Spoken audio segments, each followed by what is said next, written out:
நான் என்றால் என் மீது அவருக்கு ஒரு தனி பிரியம், என் மீது ஒரு தனி அன்பு வைத்திருந்தவர். எங்கள் இருவருக்கும் இடையில் ஒரு பெரிய நட்பு பாலம் இருந்தது. சினிமா எங்களை சேர்த்து வைத்தது.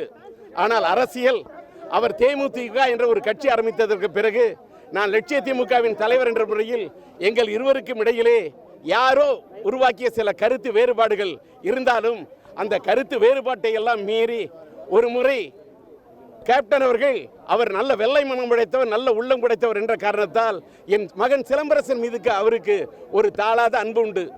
அவர் நடிகர் சங்கத்தின் தலைவராக இருந்தபோது என் சிலம்பரசன் ஒரு வளர்ந்து வரக்கூடிய ஒரு லிட்டில் சூப்பர் ஸ்டாராக இருந்த அந்த பையனை தட்டி கொடுத்து வளர்த்தவர் கேப்டன் அவர்கள்.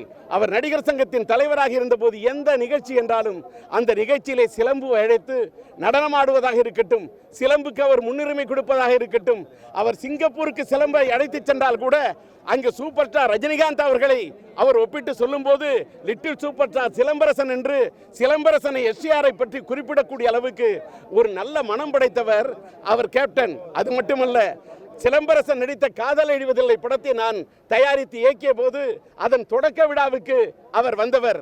அப்படிப்பட்ட அந்த கேப்டன் அவர்கள், அவருக்கும் எனக்கும் அரசியல் ரீதியாக ஒரு மனக்கசப்பு இருந்தபோது அவர் விமானத்தில் வந்து கொண்டிருந்த போது என் மகன் சிலம்பரசனை பார்த்து, தம்பி சிம்பு, அப்பாவுக்கும் எனக்கும் பெரிய நட்பு, நாங்கள் 2 பேரும் நல்ல நண்பர்கள், அரசியலில் யாரோ வச்ச வேட்டு, அப்பாவுக்கு என் மேலே ஏதோ வருத்தம் இருக்கு போல இருக்கு, அப்பாட்ட அந்த வருத்தத்தை போய்கிட்டுப்பா, நான் அப்பாட்ட பேசணும்னு சொன்ன பிறகு அதற்கு பிறகு என் மகன் சிலம்பரசன் போட்டு கொடுத்த பாலம், நாங்கள் மீண்டும் இருவரும் நண்பரானோம்.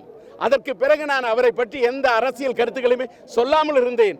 ஆனால் இன்றைக்கு அவர் திடீரென்று மறைந்து விட்டார் என்ற செய்தி கேட்டவுடன் வெளிநாட்டிலிருந்து என் மகன் சிலம்பரசன் 3 முறை போன் செய்து, அப்பா நான் வெளிநாட்டில் இருக்கேன், 2 ஃப்ளைட்டு பிடிச்சி விமானம் பிடிச்சி நான் வரணும், வர முடியாத சூழ்நிலை இருக்குன்னு, அப்பா உங்களுடைய உடல்நிலை, நீங்க எங்கேயும் போறதில்லை, நீங்க போறது கஷ்டம், ஆனாலும் எனக்காக கேப்டனுக்கு மரியாதை செலுத்த, அந்த இறுதி மரியாதை செலுத்த நீங்கள் செல்ல வேண்டும் என்று சொன்னதற்காக இவ்வளவு கஷ்டப்பட்டு, ஆனால் அவர் கூலிக்காரன் படத்தின் வெற்றிக்காக அவருக்கு வெற்றி மாலை வாங்கிய இந்த கரம் இன்றைக்கு இப்படி ஒரு மலர் மாலை வாங்கிய போது நான் என் கண்கள் கண்ணீரை சிந்தியது என்று சொன்னால் அவர் மீது எனக்கு உண்மையில் இருந்த பாசம், என் மகனுக்கு இருந்த பாசம்.